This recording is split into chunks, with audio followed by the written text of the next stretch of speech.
At 8 o'clock, I put the baseball pants on because it's two reasons. Number one, there's going to be a day when I can no longer wear them, so I want to take pride in wearing those uniforms. But number two, when those pants are on, I'm on. And I think it just speaks to being present and doing what I'm doing with a tremendous group of kids. Yeah. And we took the liberty. We were wondering what would it be like if other coaches wore the gear to work every day, right? So what if Coach K, right? Yeah, well, I like that look. You like that? Yeah. Oh yeah. That's a first, but I love it. And there you go. And Nick Saban, that's a man that's going to work. I can see Kirby Smart doing that too. That's an interesting thing about baseball, though. Baseball managers / coaches wear the full uniform, and no other sport does that. I wonder what that tradition goes back to. Yeah, I don't know, but it's so cool because it does keep you young. And you know, I'm not saying I got a good body because I don't, but you can't have a bad body and win that. No, it's the absolute truth. Hey, Tim Corbin, thank you so much for the time. Thanks for bringing it. Please know what an incredible man you are and how much we both admire you, your leadership as a person, your kindness towards other people, and certainly your incredible acumen as a baseball mind. Thank you. You've been so good to both of us. His first offering, Tyler Howard is in the zone.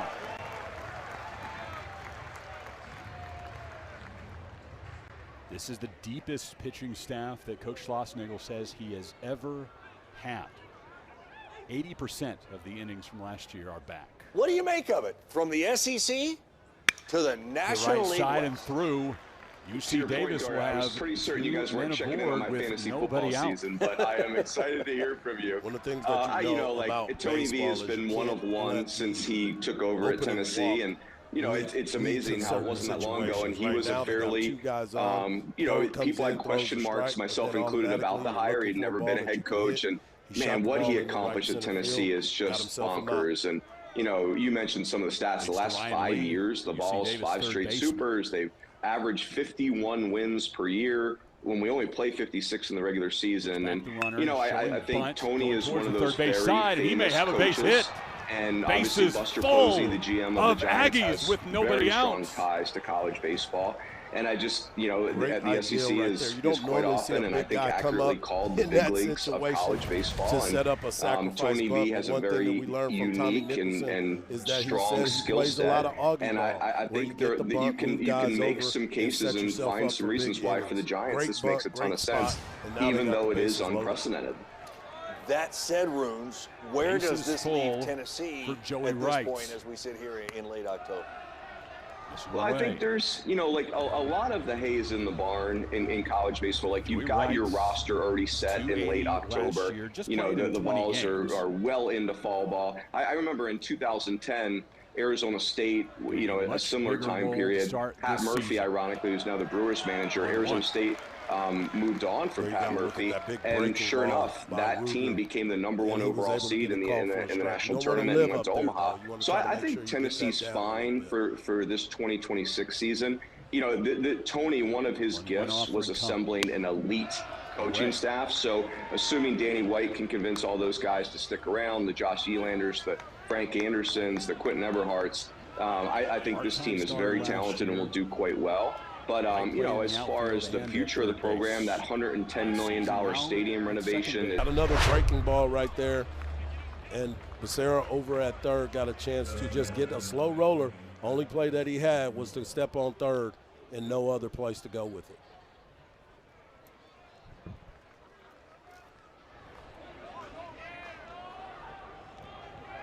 Jack Castagnola now. The Aggie DH with men on first and second. And one out.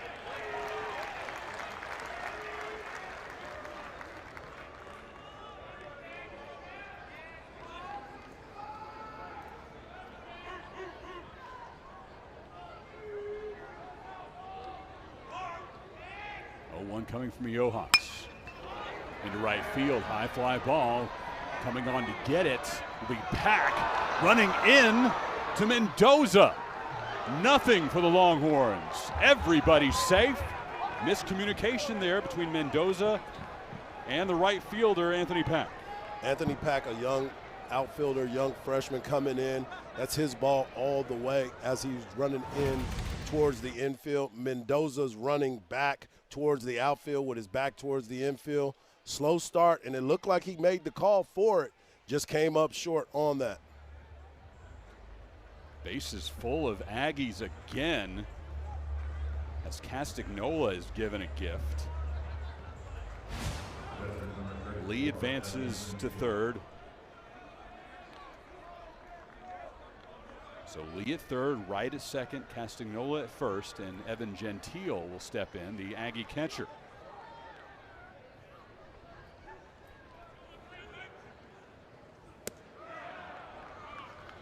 I want to go back to that play in right field just a second, because as you know, that's a young outfielder, freshman outfielder, first time at the dish. We're in that crazy time where the sun, it's nightfall, and he might not have saw it right away as he was coming in. Down the pipe, 1-1 with one out and bases full. Gentile last year hitting just .225. Has a bit of pop though. A couple of home runs, a couple of triples, a couple of doubles last year. Now facing a 1-2 count.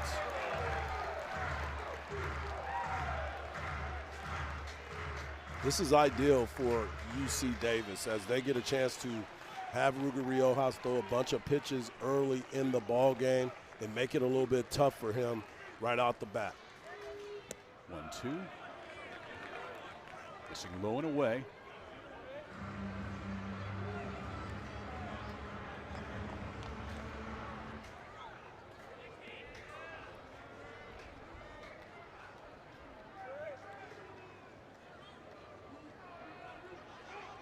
Here's the 2-2. Swing and a miss. Riojas with his first K of the season. He just reared back and let this go. Is finding his release point, and what he did was just say, here's my fastball, let me see if you can hit it. And he was able to blow it past him.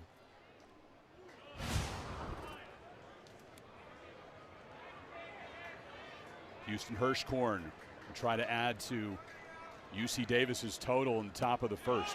One run across, bases loaded, and if Longhorns can get out of this half inning only having given up one run, that'll be a victory. That would be huge if Riojas can get this done. 0-1 pitch coming with a couple of outs. Swing and a miss, and Riojas one pitch away from getting out of this huge jam to start the new season. You saw the fastball up at 96, and then he comes back with the changeup at 83. 0-2 pitch coming. In review from what you did last year, go ahead and self-scout, so to speak, and let's see if you can make those adjustments moving forward. Mendoza will lead things off for Texas. He and Rodriguez led this Texas offense a year ago. Some great continuity for the Longhorns coming in to this season. I mentioned so much of the pitching staff being back, some key pieces at the plate as well. And Mendoza has made it clear to everyone who has been listening this offseason, this is not a program that rebuilds. This is a gritty group that's going to show up and outwork everybody. Yeah, it's important for Mendoza, too, a guy who's put on some weight this offseason, is healthy, was dealing with some shoulder injuries last year. Now he's the guy at the top of the order that Texas expects a lot from his experience. As far as things that are back for Texas, we'll outline that in just a moment. But again, so many great pieces in addition to a world-class new group of new players. And look at the letter winners, 16 of them return from last year's Longhorn team that won 44 games, that 76% of all the innings pitched. And then you go down to the top two hitters, including Ethan Mendoza. He grounds to the shortstop. For out number one, for the Longhorns. That was Elijah McNeil fielding that ball. We'll take a look at the rest of the UC Davis defense in the outfield from left to right. Grayson Wooldridge, their top-notch leadoff hitter. Then Tyler Howard in center. Kai Maltz, a superstar youngster, in right. Ryan Lee is at third base. McNeil, we just saw him at short. Joey Wright at second. Houston Kirchkorn plays at first base. Evan Gentile behind the plate for Noel Valdez. First pitch to Rodriguez as he hits from the left side. He's been better from the left side, but he's closed the gap with his hitting from the right side. Yeah, he's an impressive young man with a lot of expectations on his season. He moved over the shortstop this year. That takes a lot of responsibility, but his bat is the big story for him. His consistency through the zone and his ability to track the pitches are key for him.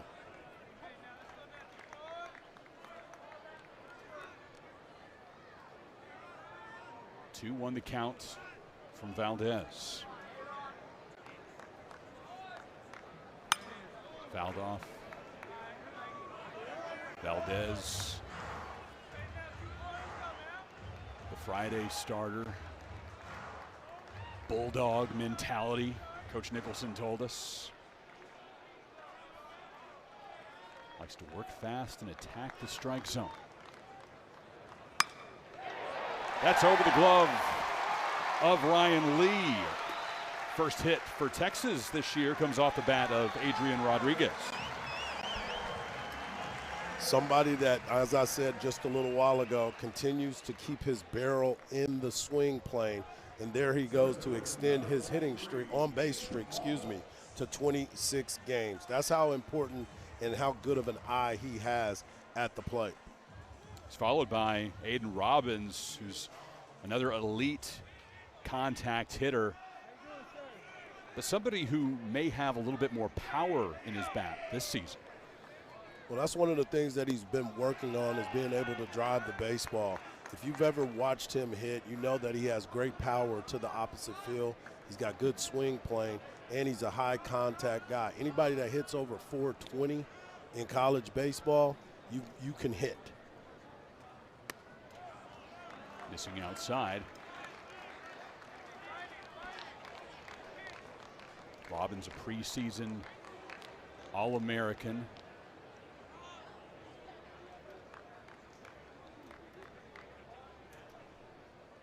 A resume that'll stack up against anybody in the country. You take a look at what he did last year at Seton Hall and atop the Big East in all these categories. And this was a kid that wasn't recruited that high out of high school, and now he's on the big stage and getting his opportunity. Hit well in the Cape Cod League and drew a lot of attention, and he found a home at the University of Texas. A lot of pop to the opposite field, and there's plenty of room to work with there right now. Instead, it's into center field. Tyler Howard will step to his left to make the catch. 2 out in the bottom of the first. You talked about Valdez and what he's able to do as far as competing on the mound, and that's what we're getting ready to see. He goes out there. You talked about the pace in which he works, but he also pounds the strike zone and makes you put the ball in play. He's not going to give you a lot of walks, but he's going to attack that zone and make you get yourself out. First chance now for Texas fans to take a look at Carson Tenney, one of the most prolific power hitters in college baseball last year at Notre Dame. Missing away with the first offering to him. .348 batting average for the Fighting Irish, 17 homers, 53 runs batted in. Finalist for the Buster Posey Award, which goes to the Catcher of the Year nationwide. It's kind of ironic that the person that was with him was the catcher for the Texas Longhorns, Rylan Galvan, last year, and then you replace Galvan with another great catcher that's going to come here and help this team. The numbers are impressive, but I was down on the field for batting practice. He is impressive if you're standing next to him. 1-0 coming. Tenney swings and misses. Another look at what he did with the Fighting Irish last year, led the ACC in slugging percentage and just off of it in OPS. Yeah, impressive power, discipline at the plate, and being able to drive the baseball is something that I think he's going to enjoy here for the University of Texas. As you look at these gaps, and you can see that if you can put the ball in the gap, you're going to be able to put up some big numbers. Waiting on a 2-1 pitch from Valdez. That's that one passed. As Doug Williams calls balls and strikes tonight. Michael Snover down the first base side. C.J. Burdett on the third base side. And Anthony Perez up the middle, making up our SEC umpiring crew. Missing away, and Tinney is aboard. 2 men on with 2 out for the Longhorns.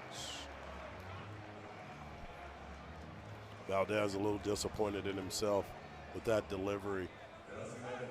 Didn't want to pitch around him. Don't think he was trying to pitch around him, but you could tell that he wanted him to kind of chase on that ball on the outer third.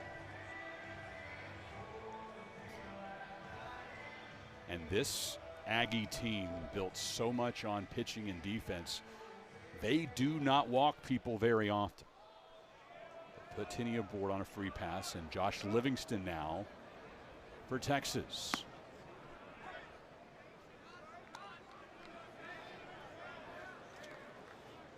Josh Livingston, a transfer from Wichita State. You know, he's going to be one of those guys. He can play some third base for you. Obviously, he's in the DH position too, but he can also play some first for you. So if you got some guys that need a break, he might be a one that can step in and play in other positions. Yeah, Coach Schlossnagle loves his defense no matter where you put him. And starts today in the DH spot, as Hardy just mentioned. This is a very consistent player, day in, day out. Trust the process. Watches that one sail past. It's 1-2. That's probably the biggest thing I got from our conversation with Coach Schlossnagle last week, was that the consistency of Livingston. He's not a flashy guy, just puts in the work every day. 1-2 into right field, and Kai Maltz will come on to make the play. Longhorns get 2 back and letting it go to see what happens next. Good location right there too. We face Kai Malt next. Malt in the 9-hole. Another freshman for the Aggies, and one of the most renowned rookies in the Big West this season. D1 Baseball calls him the 6th-ranked impact first-year player in that conference. Raw player, but a very high ceiling. And Coach Nicholson told us that he really loves this kid's tools. Yeah, you can see it. Physique-wise, he looks like he's put together pretty well. You saw him moving around in the outfield just a little while ago. He is somebody that they got a lot of expectations for as well, but it's early in the season. You want to see what he can do against the competition as the season goes on. Rips through that 96-mile-per-hour fastball from Riojas.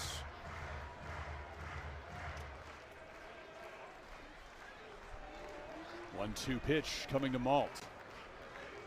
Riojas has struck out 4 straight Aggies now. Malt goes down. This is the Ruger Riojas that I'm sure everybody in the stands and at home were hoping to see. Got through that first inning, just giving up 1 run, but it looked a little bit nervous. You got 29 pitches. You had 17 in that first inning. It made you a little nervous, but now he's starting to settle in with his fastball.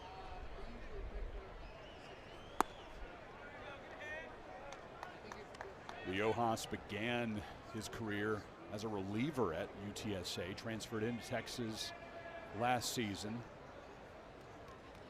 Filled in as the Friday starter last year when Jared Spencer was dealing with an injury.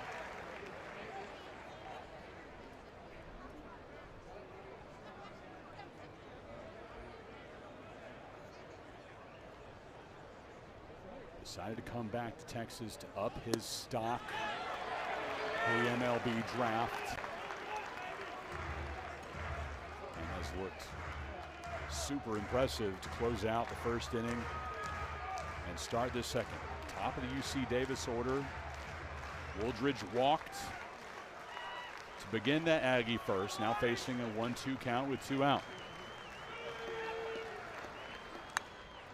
Fouls that one back. You know, he threw a good breaking ball right there, but you don't want to live up there too much against this team. As you talked about at the opening, Wooldridge is somebody that is tough to strike out, will battle every step of the way. So we'll see how this ends up. Another 1-2 offering coming. Elijah McNeil to begin for the first time at UFCU Disch-Falk Field.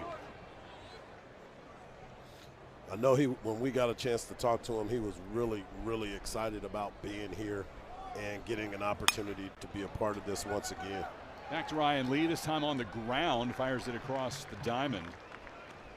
2 up, 2 down for Texas. Ashton Larson grounds out.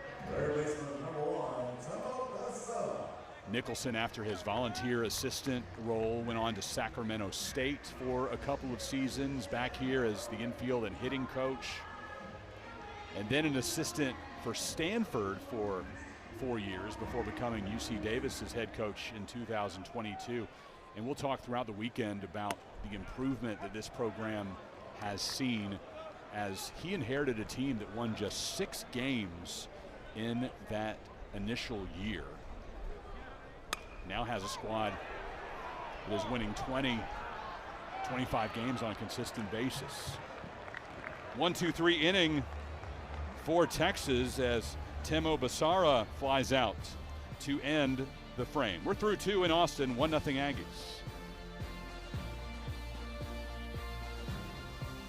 Order new Detroit-style slices and sticks for only $4.99 from Little Caesars. You get both of these Detroit-style favorites all to yourself. Aren't you spoiled? Look at you and your Detroit-style deep dish slices with crispy caramelized edges. And you'll get 4 pieces of Italian cheese bread topped with buttery garlic drizzle too. Wait, plus a side of crazy sauce? That's not fair. Oh, right. I could just go get my own. Order Detroit-style slices and sticks for only $4.99. Pizza. I got this wow skin from a body wash. It's new. It's Olay Super Serum Body Wash. Sinks into my skin with 5 powerful ingredients. It hydrates, firms, smooths, brightens, and evens. That's 5 skincare benefits in one for visibly improved skin in 14 days. Look at this Olay difference. So luminous. It's new Olay Super Serum Body Wash. Hello. Can you play in the NFL? No. But with the Old Spice NFL collection, can you smell like you play in the NFL? Yes. I'm the coach now. Old Spice makes you smell powerful enough to throw a touchdown around the planet and back to yourself. Except now the ball is signed by you, and it's worth $1 bajillion. Time out. Listen. Is that the smell of other men wearing your name on their backs? George Kittle. Yes. Touchdown. Now you smell like a football man. Aggies plated 1 in the top of the first inning. That's all the run production thus far as we get set to begin the top of the 3rd inning on opening night at UFCU Disch-Falk Field. Texas returns nearly 80% of the innings thrown from last year. Of course, Riojas, one of the headliners of that group that comes back for Texas. And talk about high praise, Harji, but Schloss said this is the deepest pitching staff that he has ever had. And that includes the Omaha teams for TCU, the teams that reached Omaha for Texas A&M. But they have to stay healthy. You start getting a few guys hurt down the line, that depth can fall off in a hurry. Well, when you look at Dylan Volantis and you see Jason Flores standing right next to him, that helps you because both of those guys played some major roles last year and got a bunch of innings, and then you have your starting pitcher, Ruben Riojas, having his opportunity out here today. Tyler Howard grounds out to Ethan Mendoza, a quick 1 up, 1 down for UC Davis in the top of the 3rd inning, followed by Ryan Lee, who bunted for a hit to load the bases for UC Davis in the first. Aggies got the bases juiced with nobody out in that opening frame, but only walked away with a single run. The fact that Texas was able to avoid a crooked number makes all the difference in the world. Now, again, just a 1-0 ball game.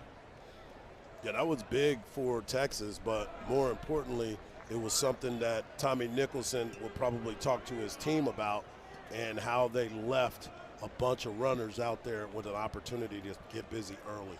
Riojas ended up throwing 21 pitches in that opening frame, striking out the last two batters he faced in Evan Gentile and Houston Kirchkorn. Ended up stretching that streak to 4 consecutive batters as he got Elijah McNeil and Kai Malt in the second. Ryan Lee waiting on the 2-1. Fouled back. Good fastball, 96 miles an hour, ran it in on his hands. It was almost like he was looking for something off speed, and he got a fastball on the inner third. 2-2 the count.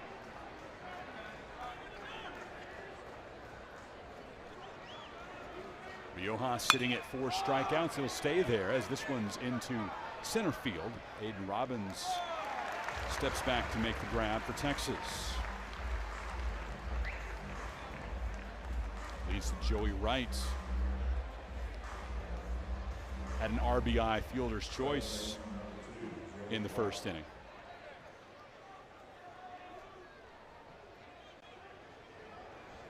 Part-time starter last year. And Coach Nicholson described him as a mentor to Elijah McNeil. McNeil's somebody who has all the talent in the world, but you still have to learn how to play college baseball. Yeah, you can have all that talent, but there's a lot of nuances that go into the game. The game has changed so much. Positioning, scouting report, velos, exit velos, and all the things that go into it. Because once they get a book on you, they kind of figure you out, and you have to make those adjustments too. And with a young group, you need some veterans in the mix to really make this thing work. And Wright is at the top of that list as far as guys who are going to shepherd these young players through the season. 1-1 with 2 out. Missing away. You know, Chris, during our conversation with Coach Nicholson, he was talking about the competitive spirit of his baseball team. They learned a lot throughout these last couple of years. You talked about the improvement from year to year, and that's a sign of a well-coached team if you can get that year to year, and that is why he's so excited about his club this year.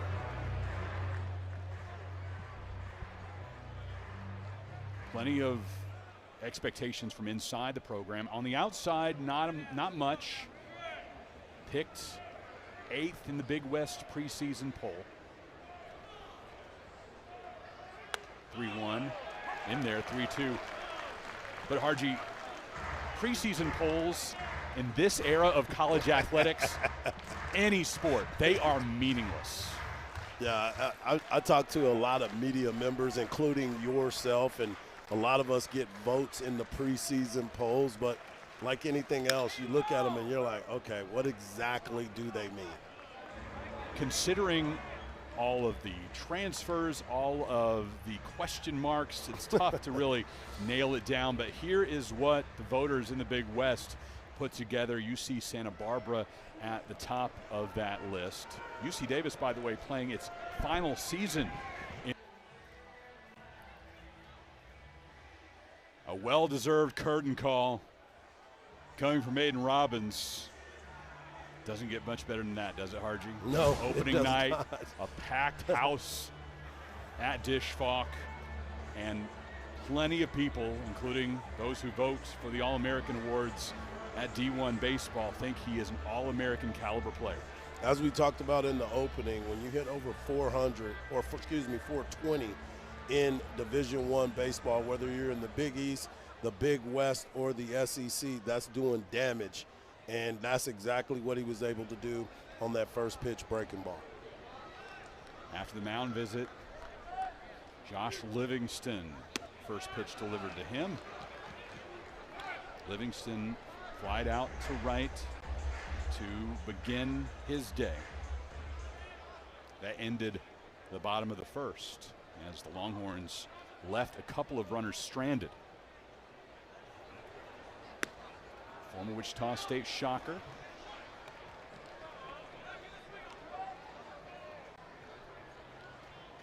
If I'm not mistaken, Chris, I think you and I called one of his games up in Frisco.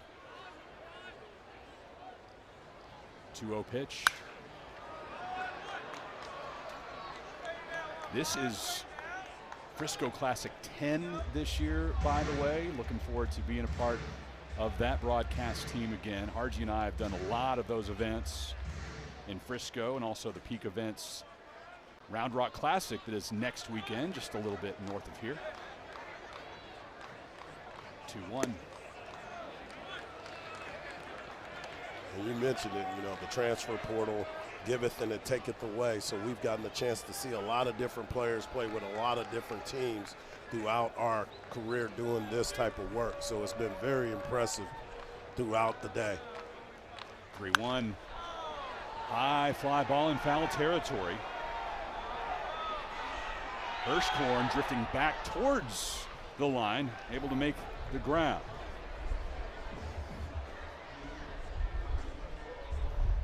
0 for 2 days so far for Livingston. And Casey Borba will step in for Texas.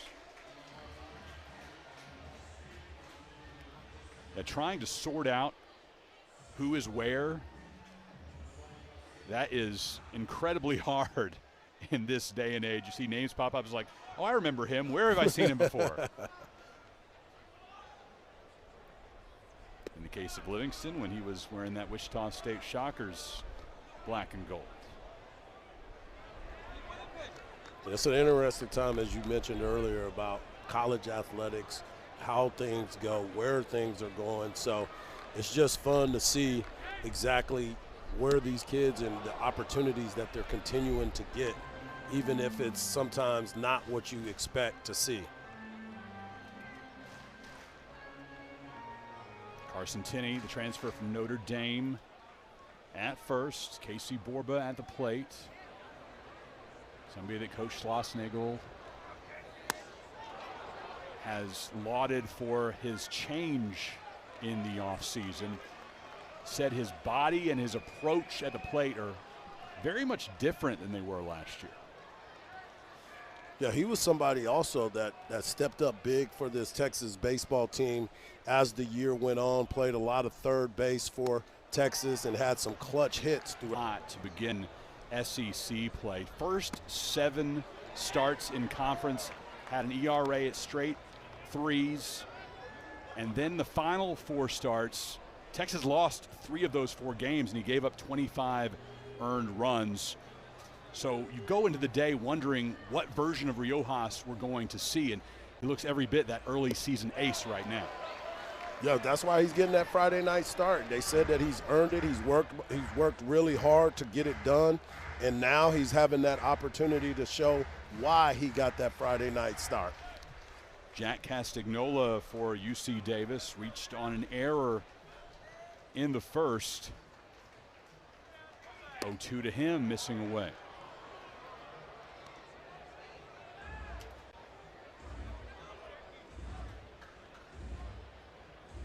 I had it down as an error.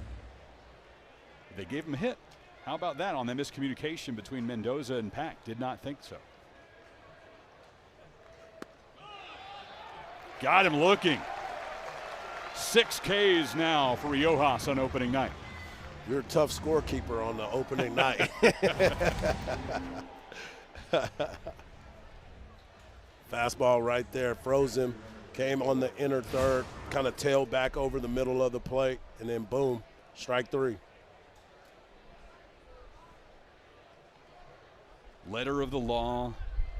It hit the ground before touching Pack's glove, right? So goes down as a hit.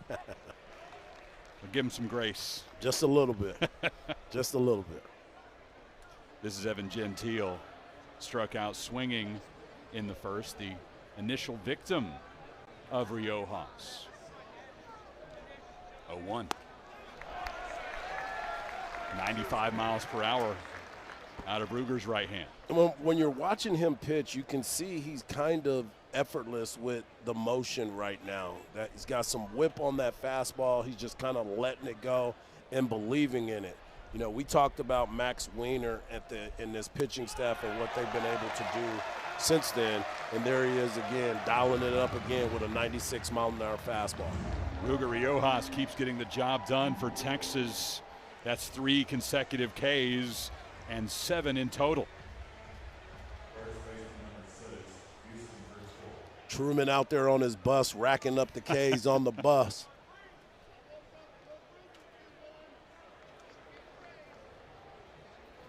Houston Kirchkorn, the only thing standing in the way of Riojas striking out the side.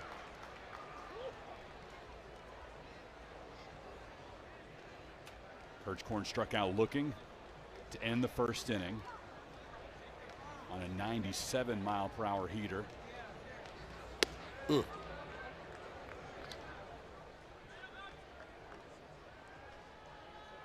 First meeting all time between the Longhorns and UC Davis.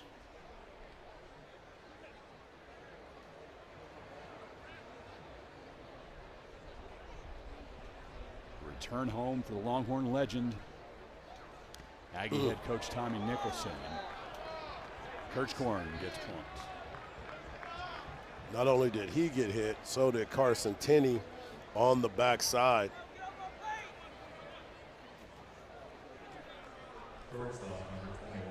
Taking his position behind home plate appears to be no worse for the wear. That number 8 has fallen down from its position on his helmet, though. Got to stick that back where it belongs. Got to get that taken care of. It's opening night for everybody, including the adhesive on those numbers. Elijah McNeil, now the highly touted rookie for UC Davis, struck out swinging to lead off the second. Yeah, you can see the frame on this young man and what exactly is he going to be like by his junior season. Think about this, starting shortstop at the D1 level as a true freshman, somebody that obviously pro scouts were looking at, got drafted in the 20th round by the San Francisco Giants. Now he gets a chance to get better and better, get on that college weight program. I'm excited to see what this young man looks like by the time he's a junior. Riojas strikes out 3 more in the 4th. It all started with Jack Castagnola going down looking. RG, what's impressed you most about Riojas here in the 4th? Being able to find his... It goes on their faces. Yeah, you can see it. I mean, he comes in, brand new coach. You don't know how everything's going to go on your first year, and all they were able to do was not only win the SEC in their first year, they also were able to get all the accolades that a lot of teams were shooting for. Great work, and you can see the love that they share for one another on that baseball team. This year, the expectations are much higher for Texas. Coming off that SEC championship run, Longhorns are picked to finish 2nd in the SEC behind only the defending national champion, LSU Tigers. Which is a tough road anyway. You start looking at what LSU has been able to do, whether they're rebuilding or reloading, they find a way to get it done. And speaking of LSU, here's a young man that was part of that LSU team and was able to come over here to be a part of Texas baseball. Oddly enough, the Longhorns and the Fighting Tigers will not meet in the regular season this year as Ashton Larson grounds out to the left side. Took a look at more of the awards for Texas last year, racked up a ton of them. And most importantly for this year, 3 of those names you see on your screen are back for 2026. You do lose a lot of talent when you lose Rylan Galvan. So what do? You go get a Carson Tenney. You lose Kimball Schuessler, you move over Borba to the first base position. A lot of great talent has been brought to the University of Texas to relieve all of that. Becerra with a fly out to left field, matching what he did in the second inning. And that'll lead to Anthony Pack, who doubled in his first Longhorn AB. Yeah, a lot of exciting things from this young man. We got a chance to talk to Coach Schlossnagle, and we asked him multiple times, name us somebody that might surprise you. And he believed in Anthony Pack Jr. Here he is getting the start. We still don't know what's going on with Jonah Williams as of yet, but Anthony Pack Jr. making the most of his opportunity. Missing 2-0 now. And you're always going to miss somebody in this bloated SEC. You can't play everybody in the regular season, but you know, you hate to miss out on an opportunity to see 3 games between LSU and Texas when they're picked 1 and 2 in the preseason poll. Yeah, especially with this SEC lineup, you start looking around and there's a bunch of teams that are ranked in the top 25 that are part of the SEC. But when you look at those teams like Texas, you look at a national champion LSU, you also look at Vanderbilt, what they've been able to do over their time, you start to see that there's a lot of talent that is part of this SEC baseball league. Pack draws a walk to keep the 4th inning alive for Texas. Texas begins its SEC schedule on March 13th at home against Ole Miss. Overall, the year begins with 8 consecutive home games, facing UC Davis for 3 this weekend, then Lamar is here for a midweek, followed by 3 against Michigan State next weekend, and a Tuesday night game with UT Rio Grande Valley. Fouled off by Ethan Mendoza as Texas is back to the top of the lineup. Mendoza has a couple of groundouts to start his year. Mendoza's somebody that at the top of this lineup that you want to see get on because he can do so many different things. Now you're going to get an opportunity to see if he can move the baseball and get Pack in a running position where he might be able to do a hit and run. You never know what's going to happen with this lineup.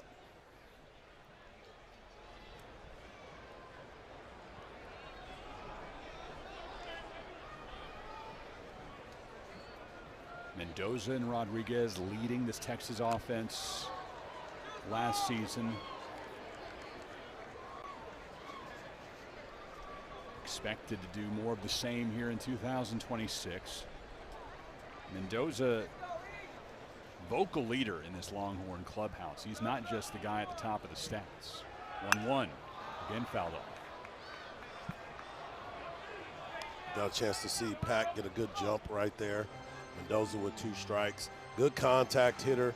Loves to put the ball in play, and you can see those numbers from where he was leaving Arizona State and what he was able to put up after getting to the University of Texas.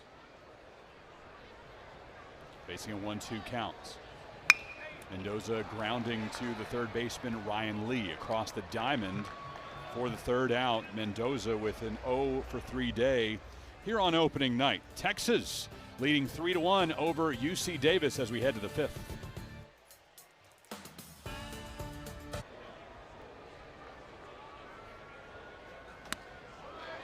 Lugar Riojas going back to work. He has 8 Ks on the night.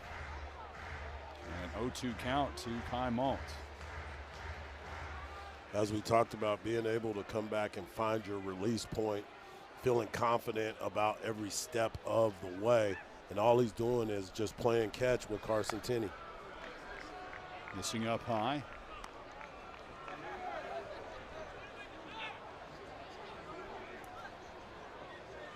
D1 Baseball calls Malt the number 6 impact freshman in the Big West Conference. Wildly athletic young man. Fouls that one back. just want to be recognized, right? You go out there, you work all your life from a little kid, traveling, playing baseball, and getting these opportunities. And everybody has a dream of obviously getting to the major leagues, but there's a process to it. Get a chance to go get your reps in. No matter the league, somebody's going to find you, and having your name already in print is a good start. Well, half swing, it's fouled back. Tenney playing his position well, going back to making the catch in front of the screen. The SEC, nobody does it better when it comes to Omaha. 7 national championships in the last 10 Men's College World Series. And you look at the rest of Division I, of course, doing the math, that's pretty easy. 3 titles going to the rest of the country. But it's those finals appearances that are really interesting. 20 teams and 13 of them from the SEC over the past decade. We always talk about if you want to see how good you are, you go to the SEC because you're playing against the best. We just talked about the numbers of draft picks over the last year's draft. There's a lot of names that were called from the SEC. And then, of course, you get Tony Vitello going to be the head coach, the manager when you get to the change MLB. Terminology. That's right. And now he's getting that chance to lead the San Francisco Giants. Shout out, though, to Josh Elander, somebody that was part of that organization for quite some time, and he gets a chance to now lead Tennessee this season. Top of the order for Wooldridge. He walked to begin this game. Harji, it almost never fails when you issue a leadoff walk. That man is going to come around to score, and that's what happened for UC Davis. Top of the first inning, giving the Aggies a 1-0 lead. Then Texas puts up a 3 spot in the bottom of the third, leading to where we stand right now. Longhorns 3, Aggies 1, top of the 5th inning at UFCU Dish Falk Field in Austin. Alongside Mike Hardball Harge, I'm Chris Majkowski. We appreciate you spending your opening night with us on SEC Network. 2-2 with 1 out. So Wooldridge missing away. You spoke of Wooldridge earlier, talking about how he's one of the toughest outs, not only in the Big West, but in the country. The way he battles, he makes every pitcher work for every at-bat, so he's not going to give any at-bats away. Facing a 3-2 count from Riojas to the left side for Rodriguez. Rodriguez falling away, makes a nice throw for the second out. Rodriguez moving over to shortstop, played some third base last year, played some outfield. They were just trying to get him on the field because of his bat and the way he was able to put the ball in play. So here he is playing shortstop, spent all offseason working with Troy Tulowitzki to try to get himself locked in, and he's done a really good job so far. First challenge, and that was the first one he was able to make a play. 2 outs, top of the 5th. Tyler Howard showing bunt. Howard last year led UC Davis in runs, walks, triples, stolen bases, and on-base percentage. Finished the year at .403 in that category. He was also perfect in the field, Harji. Not a single error committed all season. That's the most impressive part to me. You talk about being steady. You doesn't get any more steady than that. At the Open, we talked about how good this UC Davis team feels the ball, and that comes from their coach, Tommy Nicholson. He was one heck of a player, and he understood the value of being clean on the field, and that's exactly what he's trying to get out of his squad. Facing a 2-1 count with 2 out. Riojas watches him show bunt again, this time fouled back to the screen for the second strike.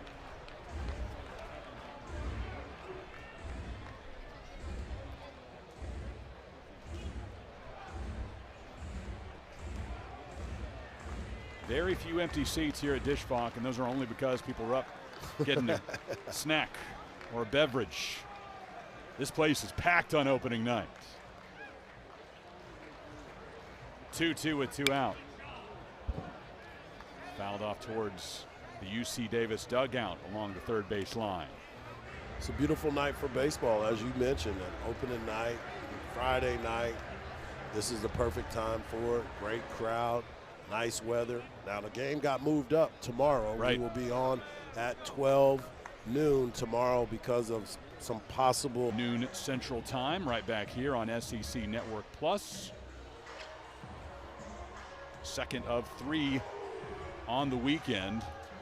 Noon start also on Sunday at UFCU Disch-Falk Field. This is the first of 8 consecutive home games to begin the year for Texas. First road trip will be to the home of the Houston Astros for 3 games as part of that College Classic, including what's one of the most exciting matchups that I've seen really anywhere on the non-conference schedule, Harji. A Friday night thriller between the Longhorns and Coastal Carolina in a big league setting. That Coastal Carolina team going to the World Series, a little situation that ended up happening there. But, yeah, exciting times. Ground ball hit by Adrian Rodriguez to Elijah Mitchell. Let's go back to the last at-bats for Aiden Robbins. Welcome to Austin, young man. A 428-foot blast, 107 miles per hour off the bat. Woo! That's called getting all of it and making some noise in your Longhorn debut. Got the curtain call after that. Hard to write it up any better than that for your first game in Austin.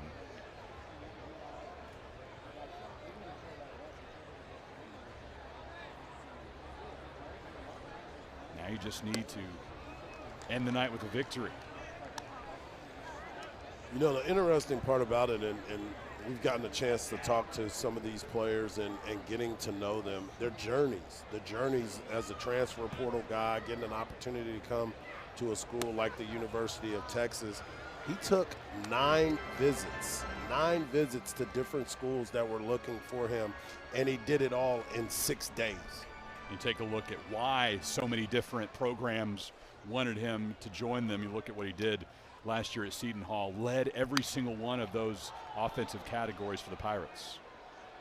Yeah, those numbers don't lie, and they'll play anywhere. So when you get those types of statistics, that means people are paying attention to you, and they're definitely trying to get you to be part of their program. Facing a 2-2 count against Noel Valdez. Starting RBI double. One of the things I talked to you about when we spoke about Aiden Robbins is his ability to hit the ball to all fields. He's got himself a fastball and he's gotten himself a hanging breaking ball, and he's hit both of those balls hard, and he's found the gap in each one of them. One for a home run and one for a big RBI double to extend the lead for the Texas Longhorns. One heck of a debut for Robbins. Tinney, on the other hand, hasn't been able to show off that big bat yet. First game as a Longhorn, transferring from Notre Dame. He has a couple of walks in the first and the third. Coaches love it. Getting on base both times. Fans want to see some fireworks.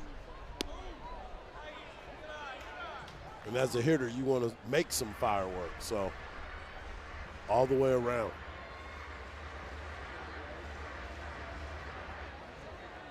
Longhorns wearing the classic icy whites tonight. Tinney's been able to wear a couple of more iconic uniforms in college baseball, going from the golden dome of his Notre Dame helmet to the all whites here at Texas. Lines that one foul.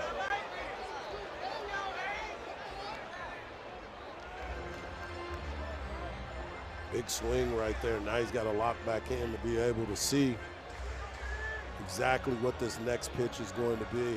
He's on this year's watch list for the Golden Spikes, which is for the best player in college baseball. 2-2 into right field. Malt watching it fly by him, and that's fair. Home run, Carson Tenney. Welcome to Austin, young man. A home run in his Longhorn debut. That's a lot of power when you sit back and drive it the other way. That is something. With a 2-2 count. Aiden Robbins has to return to second base. Got to put his hand protector back on and everything else. The runs are finally off the scoreboard here inside the stadium as well. Back to a 4-1 lead for Texas.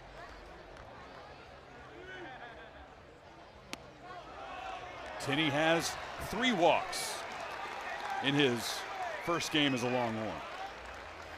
And that shows me a lot of patience, because those last 2 pitches were borderline strikes, and the way he took those, he was very confident in what he saw out of the pitcher's hands, because both of those looked like they were close. That'll lead to a pitching change as Noel Valdez sees his day end. Tommy Nicholson will come out to get him.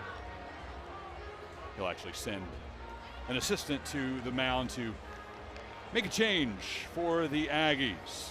We'll introduce you to the new pitcher next. This is coverage of opening night on SEC Network. He's going to do, and everything that we was told he was going to be able to do. Come in and be around the plate, not try to get too far out of character. But Texas found a way to just sit on a couple pitches and drove the runs in, and now we're sitting here 4-1. Livingston 0-2 on the night, flied out to right in the first and fouled out to the first baseman in the 3rd inning. Comes up with nobody out, 2 men on. That's Souvenir.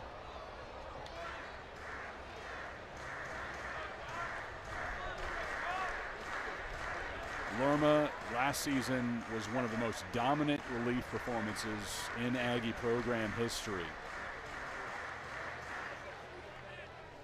His command was outstanding, and that has led to him being on the national preseason Stopper of the Year watch list.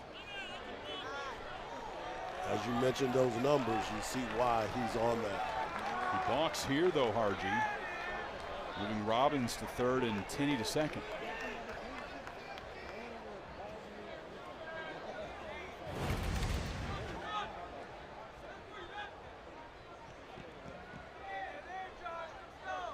What did you see there? I didn't see anything. And I guess he didn't stop, or maybe it was his front foot, the way he moved it.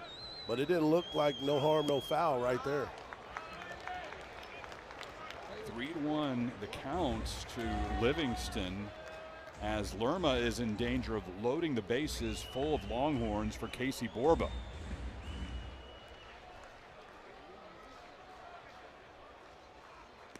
Missing away. We had the count wrong on the board, apparently. It's opening day for everybody.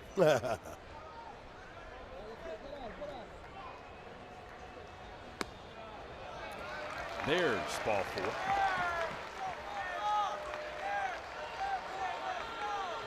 And now a chance for Borba with the bases loaded. Big opportunity for Borba to try to bust this game open, but also a big opportunity for Lerma to be able to set up the double play, find a way to get themselves out. He wants to try to keep the balls. If he doesn't get a strikeout, he wants to keep it on the corner so they can get the home to first double play. And Borba's looking for something he can elevate.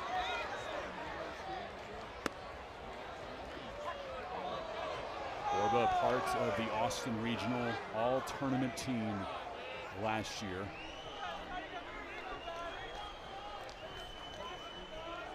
.278 average on the season. 11 times he had multiple RBIs in a game. Looking to do the same here to start 2026. That one trails off and foul. As I told you, he was looking for something he could elevate, got a breaking ball in a good spot, just yanked it foul, and the guys over there at Occupy left field are enjoying it. They were hoping it was a home run, but right now they're going to just enjoy the foul ball. Looked like a homer off the bat, kept drifting. The wind is blowing significantly hard to left field right now. You see the flags beyond the center field wall here at UFCU Disch-Falk Field. Big weather coming in tomorrow. 0-2 pitch swung on and missed, and Gorba is retired.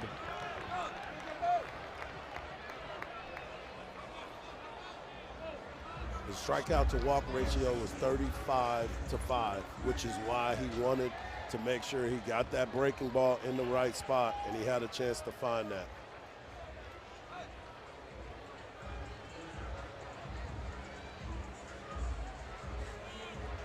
Texas will make a change. Ashton Larson sits down after a couple of ground outs. And it'll be Jaden Duplantier, senior out of Humble. Another young man that was part of this team last year that played a lot, got a lot of different opportunities, came in as an infielder, found his way in the outfield, made some plays, and had some clutch hits at times. Don't let that 163 average fool you. He had some timely hits last year. Earned 10 starts last year, 20 other appearances off the bench, and called upon here by Coach Schlossnagel with the bases loaded. Texas holding a 4-1 lead. An opportunity to break this game open.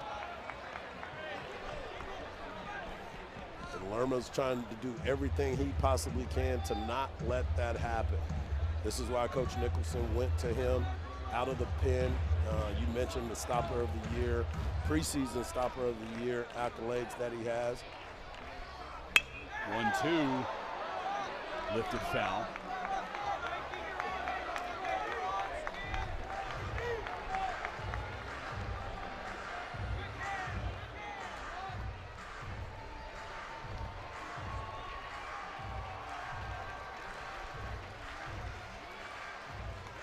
Comes from a baseball family. His brother was part of the team last year. Pops this one up. Will it stay in play? No. That'll go back 7 or 8 rows. Lerma slipped off the mound when delivering that pitch.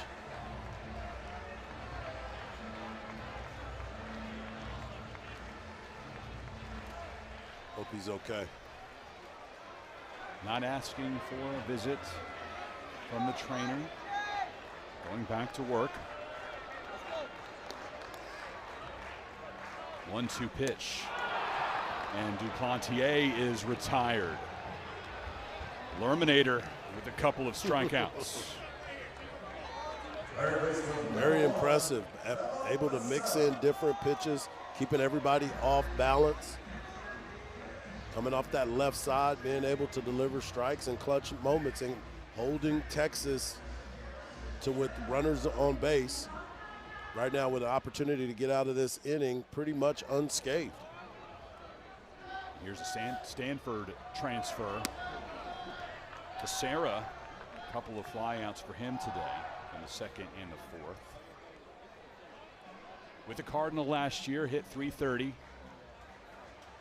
At 37 runs batted in. Started all but one game last year.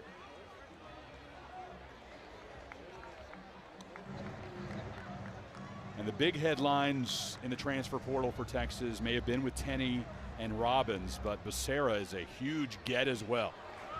Yeah, he's going to play an integral part to this team's success moving forward because, number one, he's got a lot of experience of playing college baseball.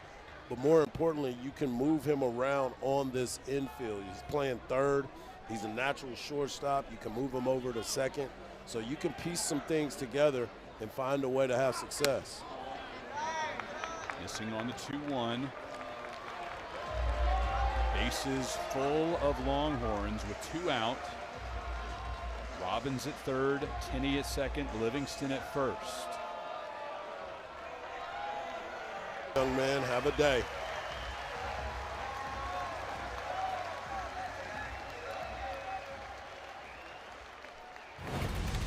A double in the third, now a 2-run single in the 5th.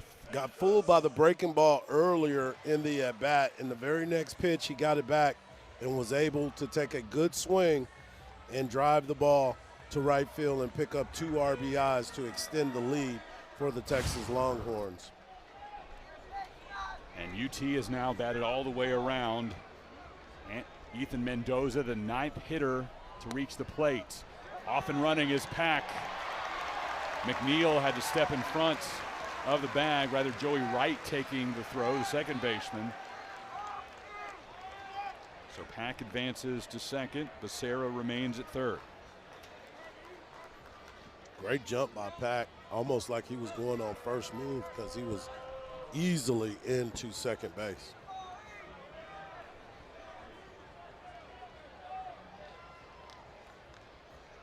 A 1.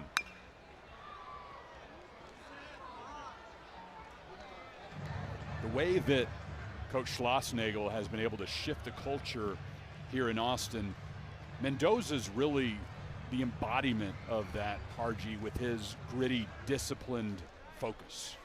Yeah, he's definitely a guy that if you go back and listen to some of his interviews, he fits the mold of a Texas baseball player, a guy that just goes here and grinds, puts in the work, went out to Arizona State, and when he had the opportunity to come to the University of Texas, he jumped all over it, especially being a kid from the state of Texas, and that played a part in it too. But last year, as we said, he battled through some injuries, kept staying in that lineup, and he was the one of the main catalysts to help this team win the SEC. Fouls off the 0-2. Mendoza, a Southlake Carroll Dragon in his prep days. Starting his collegiate career as a Sun Devil. Hit .315 there. And made his way to Austin before last season. Led the Longhorns with a .333 batting average.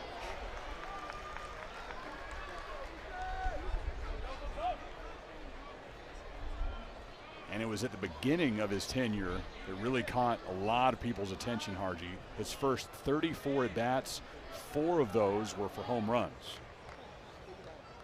1-2.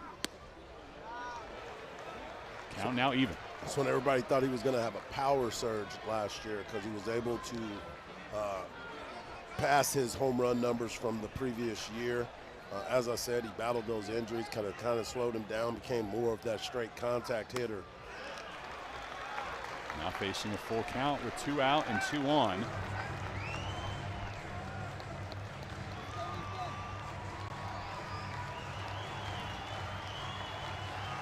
Lerma has a couple of strikeouts, a couple of walks in this relief appearance so far. Adds another free pass to the ledger.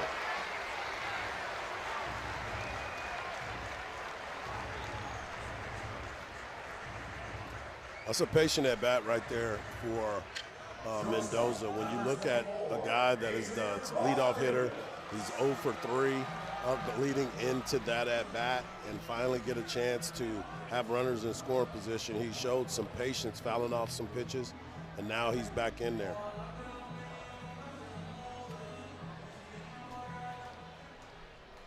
Now Rodriguez. Another product of the Dallas-Fort Worth area. From Flower Mound. Former All-State player, twice as a Jaguar. And helped that team win the Class 6A Texas State Championship in 2023, just up the road at Dell Diamond in Round Rock. into center field. A hot shot brought in by Tyler Howard. Texas leaves the bases loaded, but they add 4 in the 5th. Longhorns 7, Aggies 1. Grubbs. Max Grubbs stepped into an important role last year as he was coming out of the bullpen, made some starts. He had to step in. When you talk about Jared Spencer and his injury, he stepped in. Ruger Riojas did the same thing. Guys stepped up, and Max Grubbs was important as any other pitcher on this staff. He's one of 5 Longhorns on the preseason All-SEC team. Schloss trusts him deeply.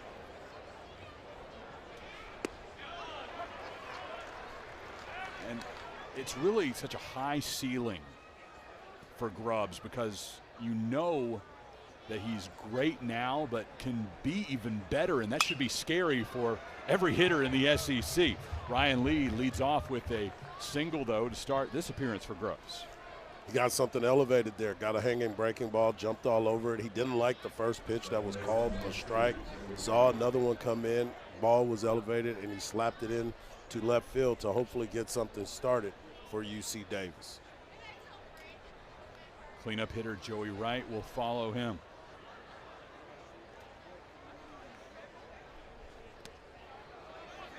Grubbs is somebody who can potentially spot start throughout the year as well. A lot of value in the bullpen, but can be called upon to do a lot of different things.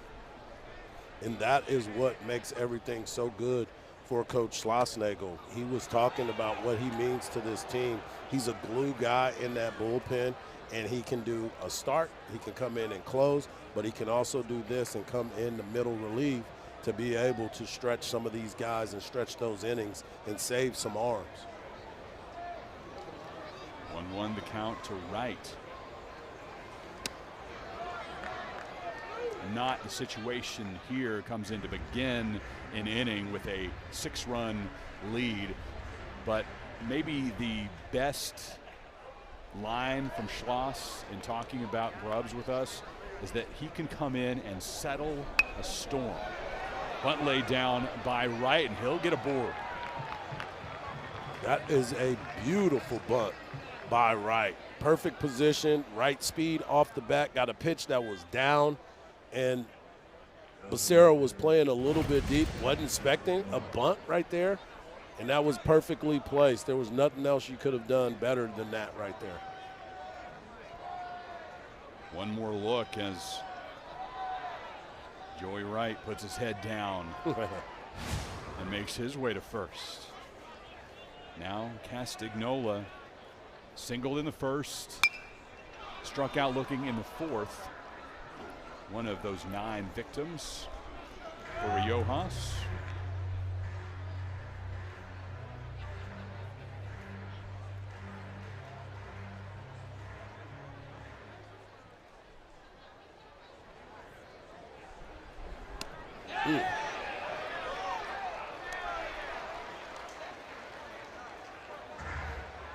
Tied him up real good right there on that breaking ball. Facing an 0-2 count. Grubbs watches that one into left field. Castagnola is retired.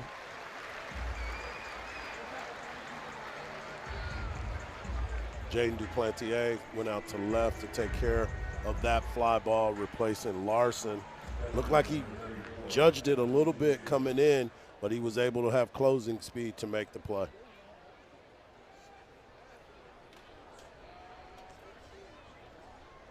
Appreciate you saving me on that one, Hargy, because my MacBook is feeling opening night pains, it seems. A little slow to load up those changes.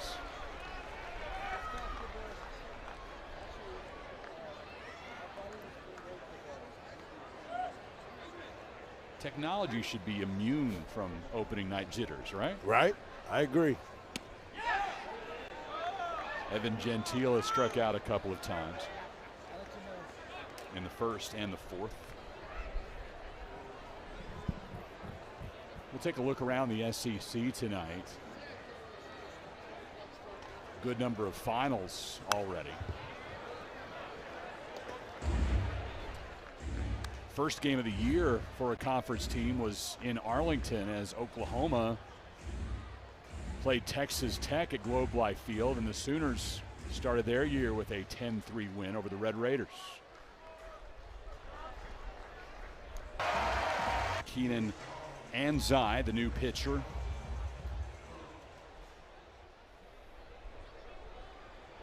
Anzai is going to feature a fastball that will be able to touch 92 miles an hour, and a good breaking ball, curveball, and a changeup. Last year, a 2-1 record with a 9.15 ERA. All of his appearances in relief.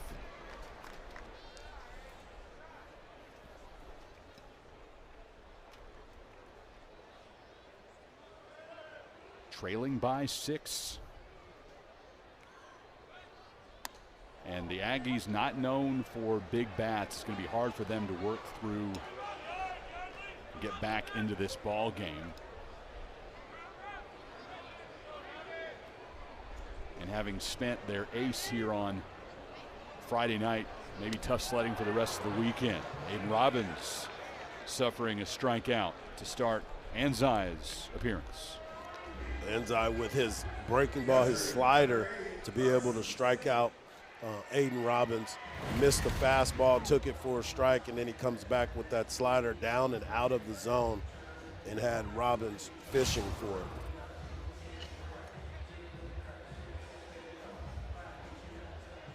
it. Anzai was an all-league MVP a couple of years ago and talked about his reasons for coming to UC Davis.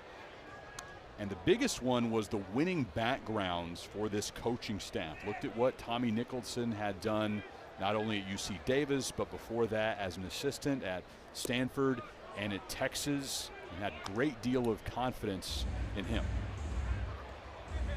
Yeah, those are some of the things, you know, when you're a baseball player and you get an opportunity to see and grow as a player, you start to understand what your role is supposed to be, and you grow into it. Tenney grounds out to Ryan Lee as he finally has an official at bats in burnt orange. Walked his first 3 times that he appeared at the plate. He wanted that foul ball home run back. Leads to Josh Livingston, who's 0 for 2. Last time at the plate, walked and came around to score one of 4 Texas runs in the 5th, as Texas sent 10 men to the dish in that frame.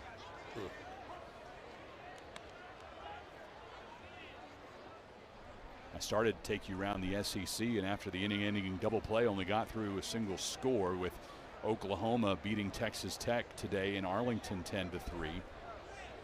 That's the first of 2 meetings between those 2 teams this year. They'll meet in Frisco, Texas later this season. South Carolina gets a win at home against Northern Kentucky 5-2. And the defending national champion LSU with a 16-5 win over Milwaukee at Alec Box.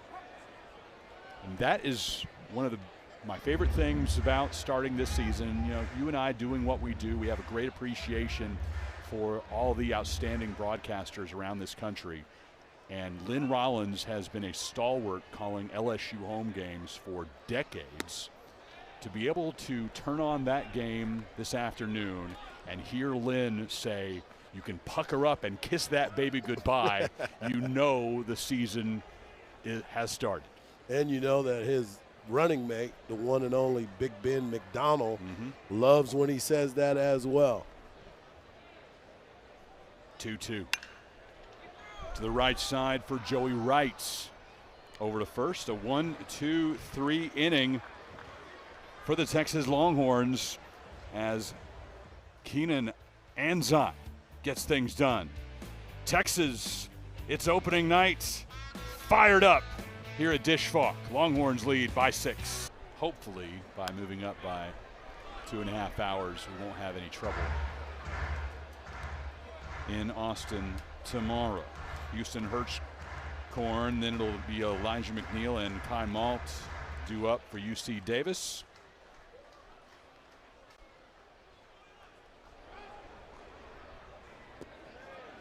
Max Grubbs into his second inning of work. You know, that's the one thing about living in Texas. You don't know whether you're going to bring your bomber jacket, your wind jacket, or some flip-flops, because you never know what the weather is going to be like. Grubbs picking up his first strikeout in this relief appearance, as rather they'll say Hirschhorn did not go, or initially got, well, he didn't get rung up. Carson Tinney was trying to convince the home plate umpire to ring him up. Didn't get the call.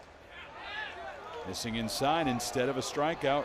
Hirschhorn gets a walk. He'll head down to first. He was trying to work on that Buster Posey award by trying to convince the umpires for making that happen. Fooled me.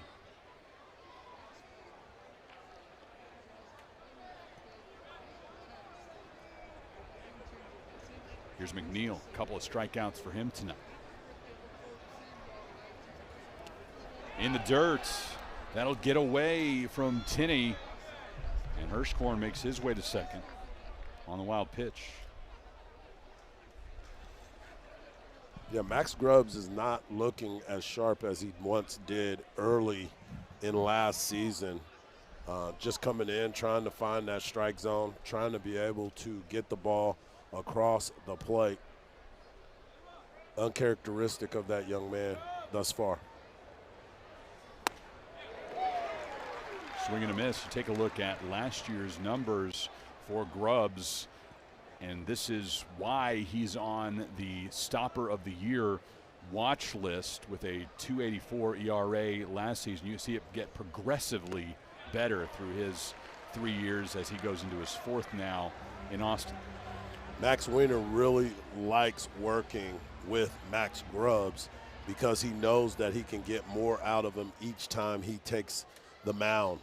This guy's developed. You saw the numbers, and he's gotten better and better every step of the way. And he has a strikeout against McNeil. That's 3 Ks for McNeil tonight.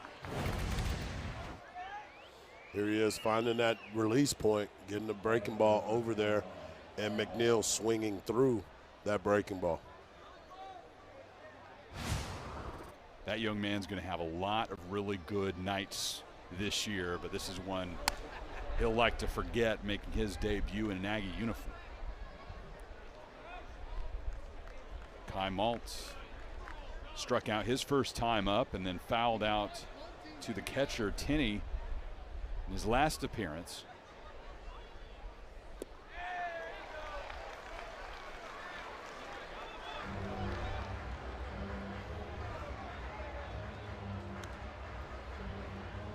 This is the Max Grubbs that you're used to seeing if you're a Texas Longhorn fan. A guy that can come in, pound the strike zone, get a lot of swing and miss as well, and getting guys to chase out of the zone.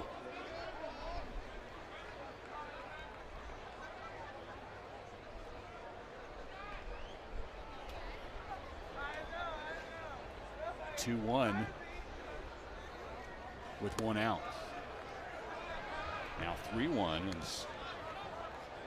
Grubbs has already issued 1 walk in this half inning. That was Hirschhorn, and he advanced to second on a wild pitch. It was a great take right there, the previous pitch. That's the shortstop. Rodriguez waits on it and delivers a 1-hopper to Borba. Borba able to pick up a short hop for out number 2. And multiple times that Borba has been able to pick those throws from the third baseman, Becerra, and of course the shortstop now, Rodriguez. And this is a guy that is moving over from third base to play first base for the Longhorns. Back to the top of the order for Wooldridge.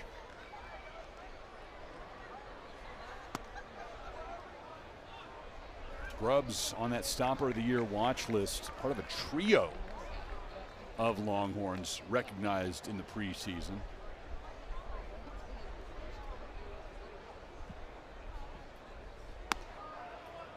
(2-0) now the count.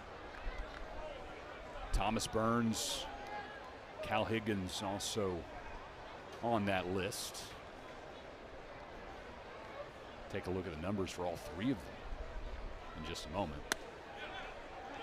It's now a 2-1 count.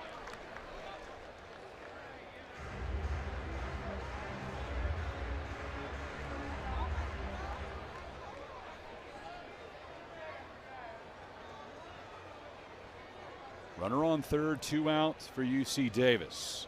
Trailing 7-1. That's lifted into left center. Robbins after it, diving, can't get it. And UC Davis plates Hirschkorn. Wooldridge with the 2-out double.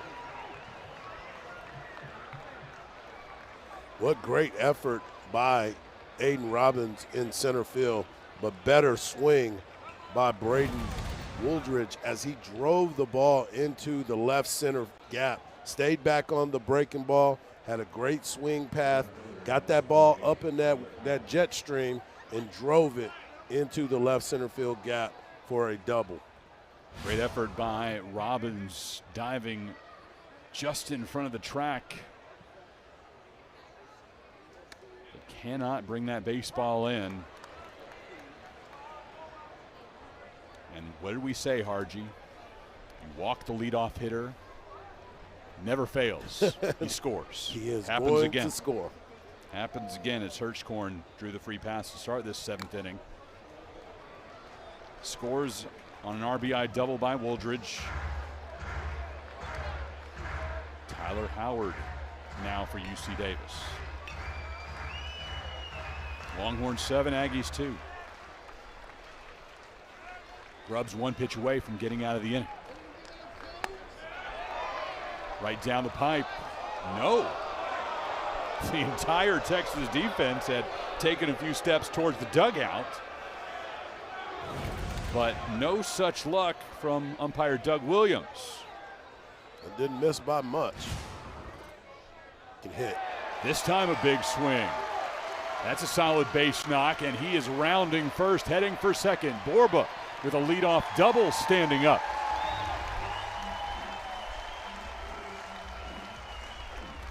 Big swing, big contact as he went up there, swung through that first pitch. Then he got another breaking ball that was elevated, got good swing on it, got his hands through that baseball, top hand through, and got himself a base knock. First hit of the year for Borba.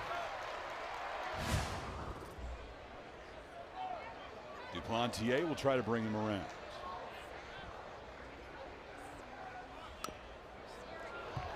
Showing bunt, trying to advance him by 1 position, unable to lay it down in fair territory.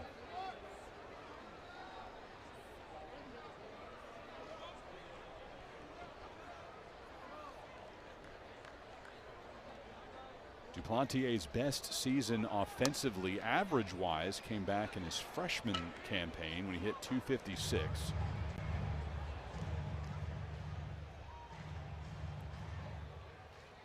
But has not been able to elevate that season-long average above 200 in the 2 years since then. Bunted foul, 1-2. These are those types of moments when you're asked upon to do situational things. You got to make sure that you take the time, not look for yourself to get a base knock, or possibly just set it up where you can advance the runner. Obviously, Coach Schlossnagle is looking to move some guys up to continue to drive in runs.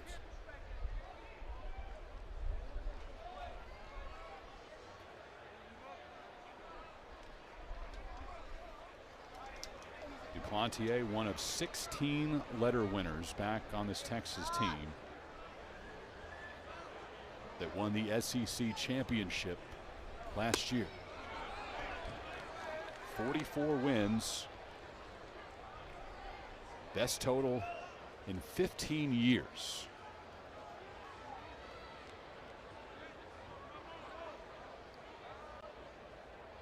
Two-two. Line shot above the glove of McNeil. Borba will stop at third. Runners on the corners with Becerra due up. Once again, an elevated breaking ball that stayed up in the zone and was able to hit the ball solid to left field. Great base running by Borba. The ball was a line drive. He had to see it over the shortstop, McNeil, who is actually 6'3", so you wanted to make sure that that ball cleared. Don't want to make that out and get doubled up.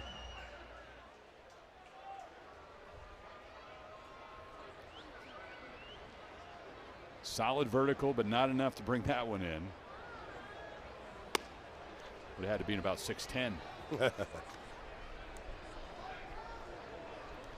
Now Becerra, last time he was at the plate, walked with the bases full for his first RBI of the season.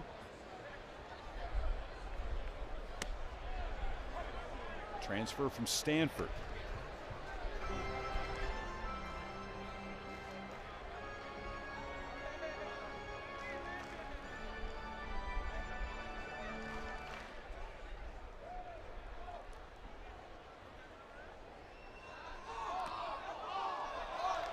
Balk. We talked about the offense coming into it, but we also talked about Texas pitching. We got